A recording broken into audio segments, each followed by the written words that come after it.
గాఢ నిద్రపోయావు అని చెప్పడానికి గుర్రు కొట్టి పడుకున్నావు అని అంటుంటారు. అంటే గురక పెట్టి పడుకున్నారంటే గాఢంగా నిద్రపోయినట్నని అందరూ భావిస్తూ ఉంటారు. అయితే ఇది ఎంత మాత్రం సరికాదని వైద్యులు చెబుతున్నారు.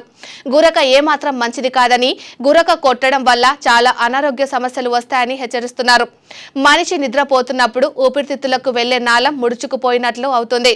అందులో నుంచి గాలి వెళ్లడంలో ఇబ్బంది తలెత్తి గురక వస్తుంది. ఇలా గురక వస్తూ వాయునాళంలో నుంచి 10 సెకండ్ల కంటే ఎక్కువసేపు ఊపిరితిత్తులలోకి గాలి వెళ్ళకపోతే ఆప్నియా అనే సమస్య వస్తుంది. ఇది ఇంకా ప్రమాదకరం.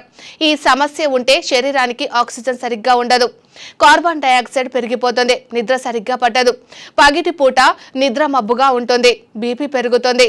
డయాబెటీస్ ఉన్నవారిలో షుగర్ లెవెల్స్ పెరుగుతాయి, పక్షవాతం, గుండె జబ్బులు, ఆస్తమా ముప్పు పెరుగుతుంది. కాబట్టి గురక తీవ్రమైతే ఇలాంటి అనేక అనారోగ్య సమస్యలు తలెత్తే ప్రమాదం ఉంది.